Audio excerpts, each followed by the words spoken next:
Good afternoon, apologies for the delay, and welcome to our midday briefing.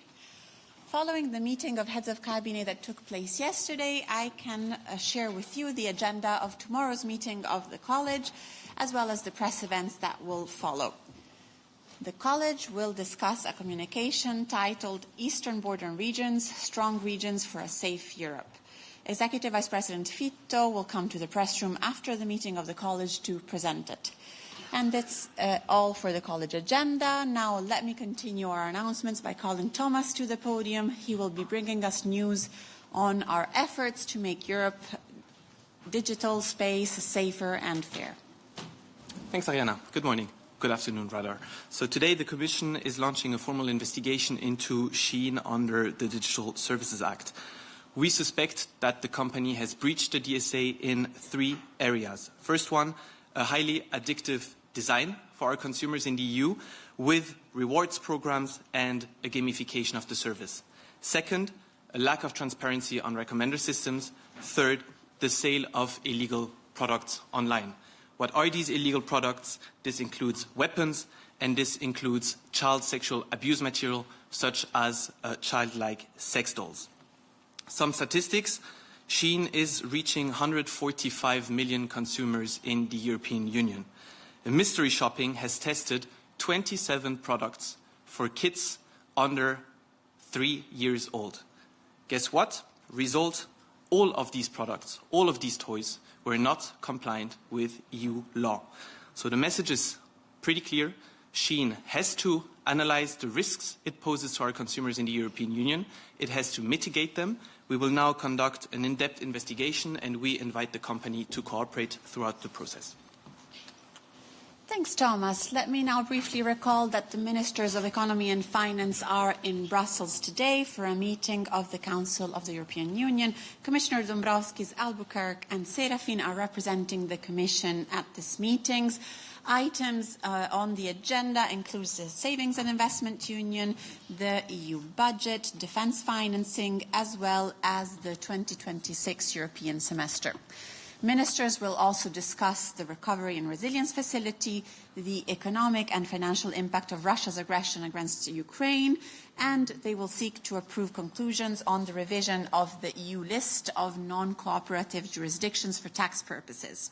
Commissioner Dombrovskis will be participating in the press conference following the meeting.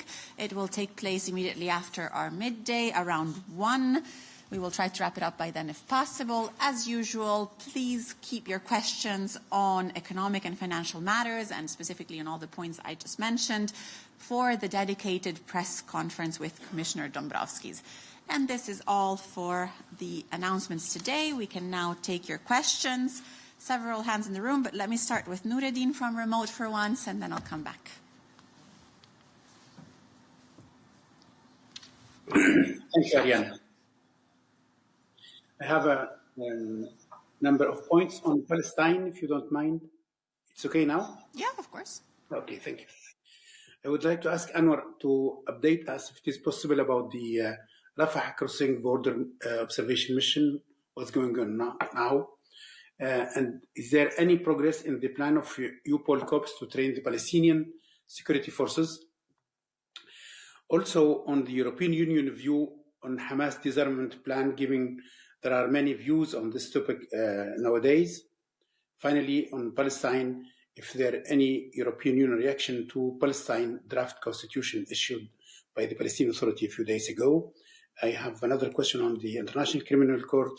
The judge, Mr. Nicolas Guillou, and others, and other UN experts are under United States sanctions. The International Criminal Court is looking to the European Union to protect the judges, but also the experts like Madame Francisca Albanese, all those who are really defending or promoting the international law. European Union, after all, is a community based on the rules. Thank you. Thank you, Nordin. That's a lot. I'll try to unpack what I can in the limited time we have for midday. First, on the first point in terms of the disarmament and Hamas. The European Union recalls that Hamas needs to be demilitarized with no role, no role in future governance, as outlined in the peace plan and supported by the UN Security Council Resolution 2803. The EU has called on all parties to fully commit to implement all phases of the peace plan and to refrain from actions that are jeopardizing the agreement. Now, in terms of the other point that you have raised, I think you mentioned the draft of the Palestinian Constitution. In terms of the matter, this is a step in the right direction. The EU welcomes the Palestinian Authority's steps towards political reforms and participatory democracy. The EU supports the Palestinian Authority to help it address its most pressing needs, build institutional capacities, and implement its reform agenda. Further on, you asked for a state of play in terms of the EU-BAM Rafah mission. I can start with numbers. As of the 16th of February, since we get the numbers in terms of the delay that we have here in Brussels, I can say that 838 passengers have crossed the Rafah crossing point, 417 entries to Gaza, and 422 exits to Egypt, reminding again that according to the agreement between the parties, basically the Rafah crossing point can be used to have up to 50 individuals entering from Egypt via the Rafah crossing point into the Gaza Strip, and up to 50 individuals for medical cases, plus 2 accompanying persons, which means up to 150 individuals leaving the Gaza Strip to Egypt via the Rafah crossing point. So this is, in terms of state of play, what I can share with you today. I'm a bit lost in terms of the questions that you've asked, but I recall the one on ICC. If we can go to that one, I think we can. As we have consistently stated, the European Union stands firm in its support to the International Criminal Court. We are strongly committed to international criminal justice and the fight against impunity. The ICC is the cornerstone of international justice and the fight against impunity, holding perpetrators of the world's gravest crimes to account and giving victims a voice. We deeply regret the original decision to impose sanctions on another 2 judges of the ICC. This decision may impact the functioning of the Office of the Prosecutor and ongoing investigations. As for us, the EU, we are providing full support and contribution to ensure the protection of the court and its staff against external pressures or threats. We have engaged directly with the court and affected officials to discuss the current situation, and we will continue to explore concrete measures which can help to protect the court and increase its resilience. That's what I can share from my side. Thanks. I see a number of hands raised. Let's start with a quick follow-up from Nureddin, and then I take the others. Nureddin, please, a quick one, because it was already a lot of questions. Yes, very quick. Anwar, do you have any figure or idea about the EUPOL COPS mission, the issue of training the security forces, the Palestinian security forces? Thank you. Thanks, Nordin. I think that the High Rep has already addressed the issue at several Foreign Affairs Councils press briefings. What I can say from my side is, again, to recall the ecosystem in which the mission is evolving. EUPOL COPS is currently set up as an advisory mission. It advises on policing and the wider criminal justice chain in the West Bank. Your question, I think, is touching on a possible extension. Let me stress that a possible mandate extension to include a training component for Palestinian police in Gaza, with officers vetted to ensure no affiliation with Hamas, is being explored and would require agreement by EU member states in close coordination with relevant partners. Thanks, Anwar. Other questions on these matters? Carl, go ahead. Carl de Meyer for the French Daily Les Echos. I would like to go back to the ICC question. Do you confirm that Nicolas Guillou will meet Commissioners Dombrovskis and Albuquerque today? Can we expect a readout? And if not, can you tell us if the Commission thinks it's a case for triggering the blocking statute to counter the extraterritoriality of the US measures? And if yes, can you explain how it works? Who can trigger this blocking statute? So what I can say is I can confirm that the commissioners are having this meeting. So I think it's also published in the public agendas of both commissioners. This was at the request of the ECON chair. I am not in a position now to confirm whether there will be any follow-up communication. As I mentioned at the beginning of this midday, Commissioner Dombrovskis will be in the press room himself in about half an hour, so I will not be prejudging other replies, considering that he will be taking media queries in such a short time. Other questions for Anwar? Mose, is it for Anwar? Still on the Middle East, of course. That's still on topic for now. Yes, exactly, Anna. I would like to focus on a few follow-up questions linked to Anwar's replies on UBAM and the Rafah crossing, because the figures you mentioned are still very low, I think even lower than what has been agreed between Egypt and Israel. And I would like to know if UBAM or Action Service or the High Representative has tried to increase those figures and to disconnect the current link between outgoing and incoming people with the Israeli authorities, because that link doesn't seem at all logical. Or do you know if Mr. Mladenov perhaps is trying to raise this issue, or has he accepted it for the time being?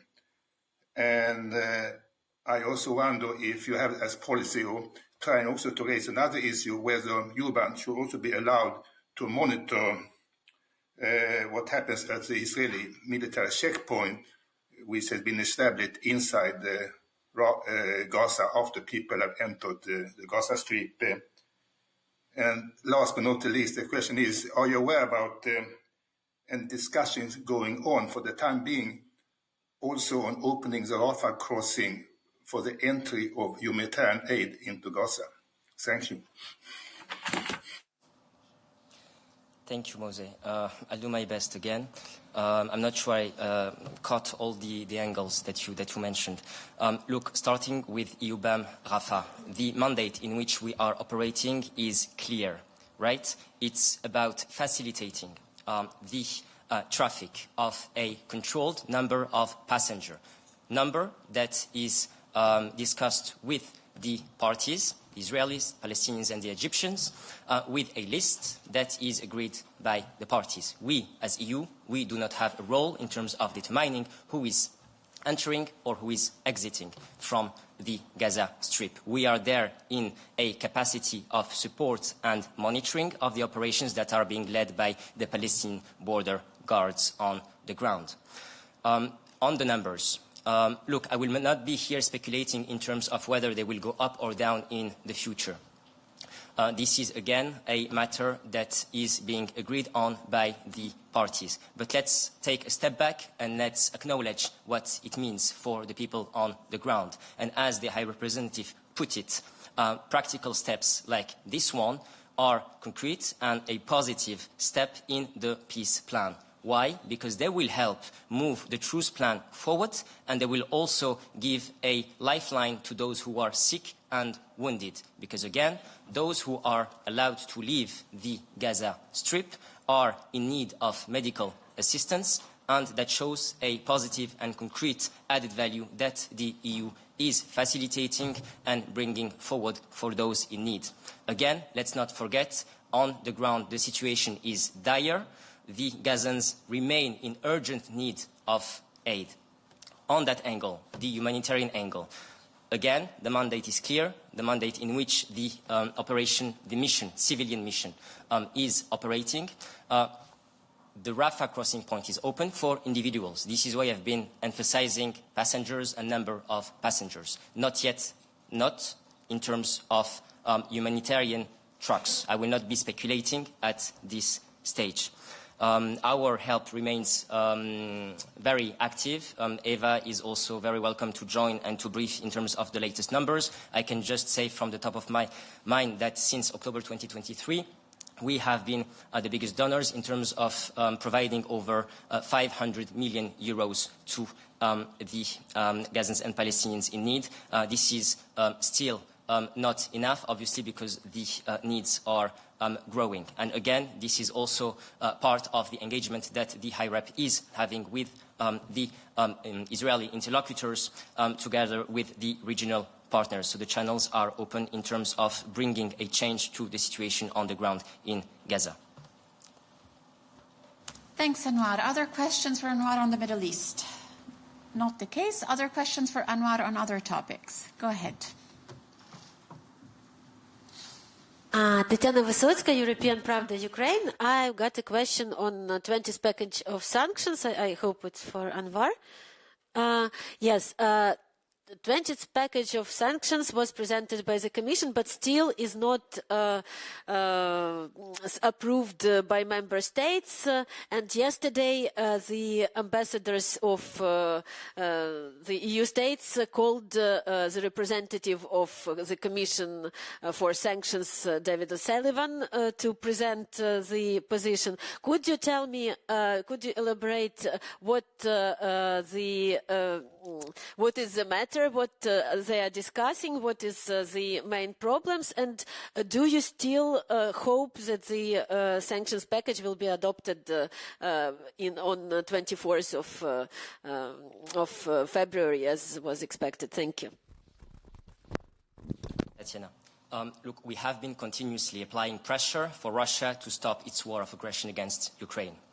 We keep on working on measures to deprive Russia of the funds, goods and technologies sustaining its war against Ukraine. This indeed includes the 20th package that you have mentioned, and indeed we aim to adopt it on by the 24th of February, as the High Rep mentioned at the last Foreign Affairs Council. Member states are discussing it. Let's speak about the rationale. Our economic analysis is quite clear. Sanctions are severely affecting Russia's economy. I'll give one number. Key interest rate remains very high, for instance, at 16%. The fact that Russia insists for the EU to lift sanctions shows that they are biting Russia's economy, and therefore we need to continue our pressure, and we will continue doing so.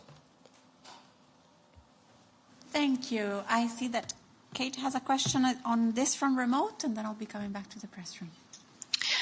Hi, it's a question on sanctions, but on the Russian oil import sanctions that are already in force. Then I will ask you to wait so we can conclude with Anwar and the questions for him. Yes, go ahead. Thank you, Valentina Vasileva, TVP. Вот так. A couple of Russian officials, including Deputy Foreign Minister Sergei Rybkov and Chairman of the Maritime College Nikolai Patrushev, signaled that any attempts to limit the movement of Russian military and commercial vessels would cross a red line, potentially triggering an uncontrolled conflict with NATO. Do you have any reaction on that? We're not in the habit of commenting on comments, and we're not going to enter into any possible speculation. Other questions for Anwar? Go ahead. Thank you, Nicoletta Yonta from Euractiv. It's on the Board of Peace. Center-left political forces have criticized your decision to dispatch Commissioner Suica. I know you're not in the habit of commenting on comments, but if you have any reaction to this. And second, can you clarify a bit more the capacity in which Commissioner Suica will be participating? Because yesterday you avoided saying that the Commissioner will participate as an observer, but would participating to the talks make you an observer? And how do you regard this observer's status? Thank you. Look, I think we have taken the questions extensively yesterday. We have always been clear that we are doing everything possible to support the peace process in the Middle East, to support the needs of the citizens in Gaza, to support the reconstruction efforts, and this is the framing also behind the decision to have Commissioner Suica participate to the specific point relating to Gaza and the reconstruction of Gaza of the Board of Peace. I think that what matters is our efforts in the sense and our intention to engage with all partners, including, of course, with the United States, but with all partners on this topic. We are not becoming a member. We have been very clear about it. We are ready to work with the US on the implementation of the peace plan for Gaza in accordance with the UN Security Council resolution, and this is what we're doing. So the Commissioner will be there with this objective specifically. Other questions for Anwar? Not the case. Then I'll take Kate's question relating to sanctions. Hi, thank you. Kate Adnet with Reuters. The question relates to the Adria pipeline in Croatia, and I'd like to know if, in response to the disruption on the Druzhba pipeline, is there any exemption or emergency derogation in the EU sanctions which could allow Russian oil to be imported via Adria to supply Hungary? So could Hungary get Russian oil via the Adria pipeline? Thank you. Thanks. Anna Kaiser is joining me.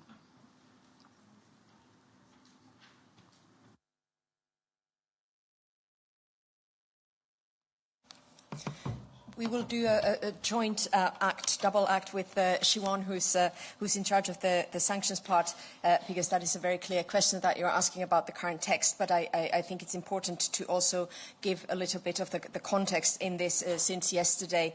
So we have been notified yesterday by Hungary of their wish to invoke the temporary exemption to import seaborne Russian crude oil via Croatia amid this interruption of oil flow on Druzhba pipeline. And this is, of course, caused by the drone attacks by Russia that destroyed that particular part. For us, the priority is energy security.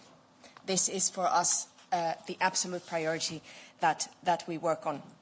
We remain in contact with all relevant parties related to this incident and its follow-up, and we stand ready to call emergency oil coordination group meeting to discuss the possible impact of the supply disruption and any possible alternatives to fuel supply. So it is absolutely important to highlight that from our point of view, the importance is with our member states having energy security and no security of supply issues.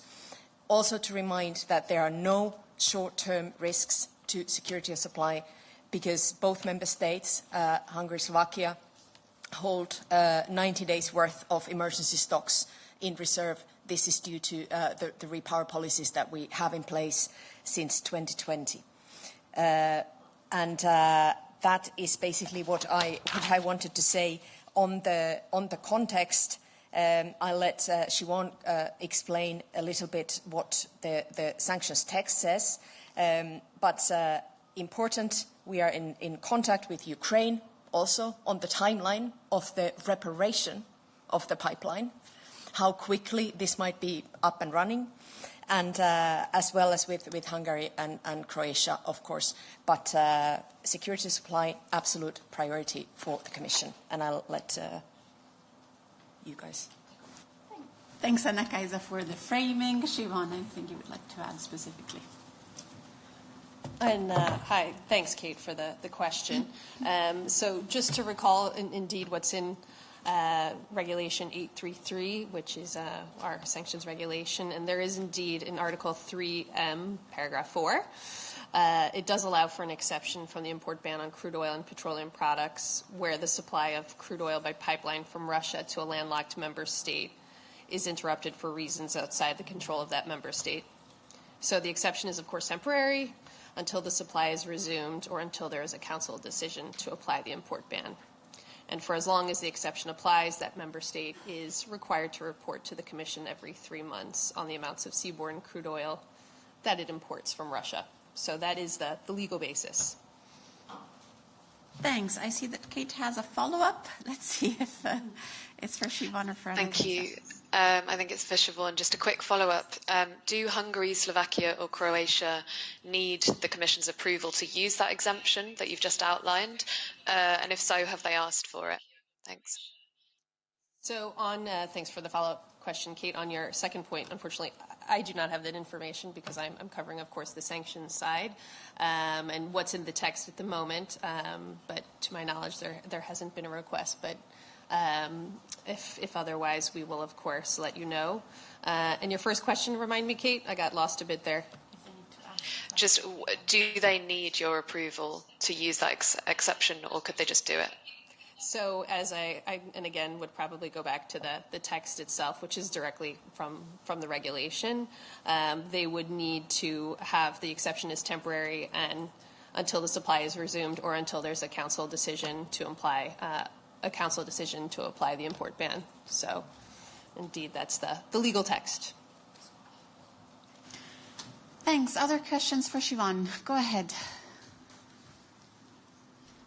Hello, follow-up, Vibor Vlajnić, Croatian radio television. So yesterday the Croatian economy minister said that Adriatic Pipeline is in active communication with European Commission and the American OFAC to get the required licenses for transport of Russian oil, so for this exemption of sanctions. So in this situation, will the European Commission be willing to give the permission? Look, I think that Siobhan has recalled the legal framing. Anna Kaisa has just confirmed that we are in touch with all concerned member states and, of course, also with Ukraine.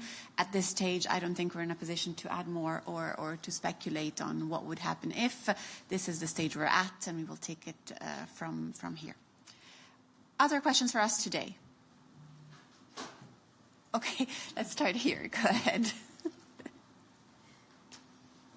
Pietro Guastamacchia from ANSA. I'd like to go back on the question of the Board of Peace for a second. As we know, 4 countries have accepted the state of observatory members because they received a specific invitation that was issued in the last days to take up a post as an observatory member. So have the Commission received this type of invitation? I think this exact question was asked yesterday to Paula. She gave the reply yesterday. It's a topic we have closed, so I would not want to reopen it. We go to other topics. Other questions? Go ahead, Tatiana. Thank you. I don't know to whom I shall address this question. It's about the Europe of two speeds.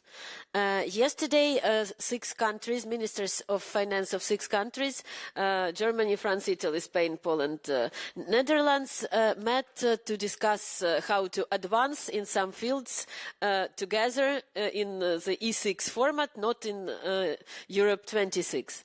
And it's like the policy of two-speed Europe to let some countries with good economies to advance without the others. And my question is, what is the official position of the Commission on this topic? Does the Commission support this two-speed Europe? And don't you think that maybe it's creating some first-class and second-class Europe, more speedy, more slow Europe, and so on? Thank you. Thanks a lot. I will not be commenting specifically on meetings that took place. What I can refer you to is what the President has said herself last week. I believe it was after the European Council Informal Retreat. She had several engagements last week, so maybe I don't recall exactly where, but I believe it was there. And she has spoken about a preference, of course, to go ahead altogether in a cohesive form. But on the other hand, she has recognized that Europe is facing some critical urgencies and that it is of the essence to be able to address those urgencies. And she has mentioned 2 possible enhanced cooperation in some areas. So I will not be adding more to what she has said. I think she was rather clear on the matter. Other questions for us today? Go ahead. Yes. I have a question on this civilian nuclear cooperation agreement that the US and Hungary have signed. I think also Slovakia. I understand that member states are allowed to do these bilateral agreements. My question would be more whether you had time to analyze or to look into it, whether there is state aid involved, and how actually the situation with PAX 2 is at the moment. I understand that the court ruled against the Commission on a previous state aid decision on PAX 2. So if you could clarify this. Thank you.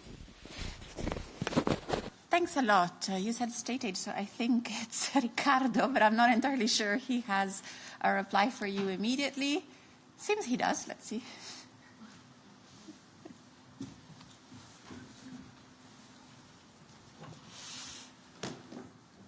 Good afternoon, and happy Chinese New Year to you too. On PAX 2, I don't have anything new compared to the previous time that I was on this podium talking about it. So as you know, late last year, the Court of Justice annulled the Commission's decision, which had approved aid originally for PAX 2. And basically we are back at the point of carrying out, of having an open formal investigation on that matter. And at this stage, I don't have anything new beyond that other than saying that our investigation is ongoing. You have a follow-up. Yeah, and on this new agreement between the US and Hungary, can you say something about it? What is your impression? Did you analyze it already? Is there some other issues on state aid maybe that you have to look into it? Thank you. At this stage, I can't comment on that yet, but let me get back to you if I do have something to say. Other questions for Ricardo, since he's here with me? Mose, is it for Ricardo? Since no, okay, thank you. Other questions for us today? Go ahead.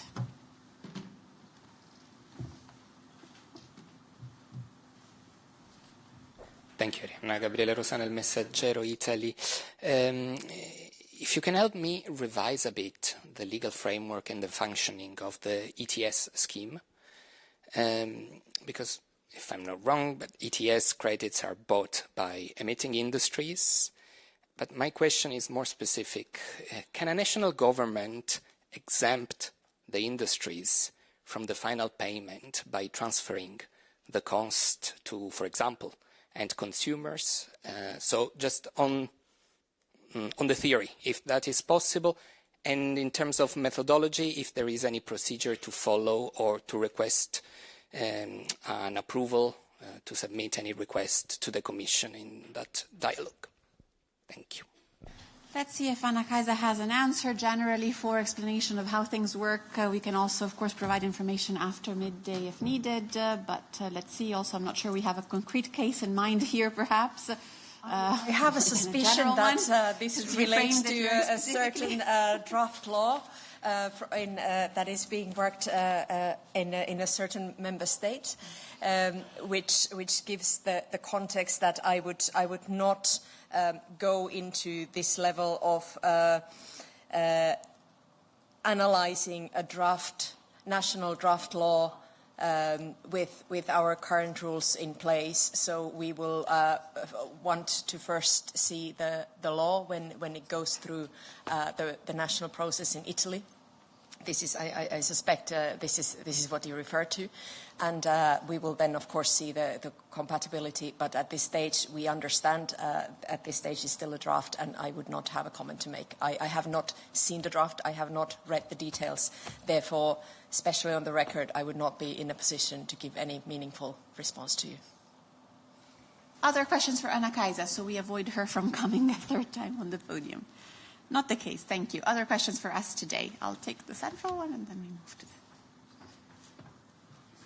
the... Go ahead. Yeah. Enrique García, Cadena Ser Spanish Radio. The Spanish government has asked today to the Public Prosecutor's Office to investigate social media platforms like TikTok for the distribution of child pornography. Only to clarify, this is compatible with the DSA legislation? Thank you. Hello. To be seen, but it could definitely be compatible. So, of course, we work hand in hand with our member states when it comes to fighting online child pornography. This has strictly no place in Europe and will not be tolerated here. Now, two separate things. First, a criminal investigation. We don't do criminal investigations. So if a government, if a national member state goes against individuals at national level who have sold such type of products in the EU or have published such type of content, they can do it because we don't hold people accountable. We hold platforms accountable. So our focus is on the platforms and making sure that platforms and their systems do not allow for the generation of such content here in Europe. So our focus platforms, member states can go into the criminal direction. Other questions? Other questions for Thomas on this matter? Go ahead. Daniel, Neue Zürcher Zeitung. Just a question about this Shein case, Thomas. I understand that Shein should not sell, I don't know, sex toys to minors, but I don't understand where is the problem with the reward systems, because rewarding systems are as old as retail sector. They exist since the 19th century. Even shops have it. So what's the problem with that? And would it be better to have a strict limit for at age, maybe 13, 15, whatever, instead of complaining about or investigating these reward systems, which are daily business for retail sector? Thank you. Good question. You even gave the answer yourself. If you have an addictive design that is working equally on all products, including the ones that are illegal, including child sexual abuse material like these childlike sex dolls, then we have definitely a fundamental problem with the addictive design. This is not an addictive design. This should not even exist here in Europe. So our focus is on the individual features of this addictive design. Should an addictive design work on minors? Because minors are allowed on most of these platforms as of 13. Has the platform analyzed and mitigated the risks that such an addictive design case can pose on kids when they're surfing on the service? So these are the questions that we're analyzing and that we're asking Shein to provide us with, because what is clear from the initial responses that we got through 3 different RFIs is that Shein has not analyzed the risk that this addictive design poses to consumers in the EU and has not offered proper mitigation measures. That's the issue we have with the addictive design. Thanks, Thomas. Other questions for Thomas on this case or another matter he follows? Not the case. Thank you. Other questions for us today? I have a couple of hands raised from remote. Let's go to Nikolai. Yes. Hi, Nikolai Nielsen, e-Observer. Yes, I had a question on Hungary. Okay.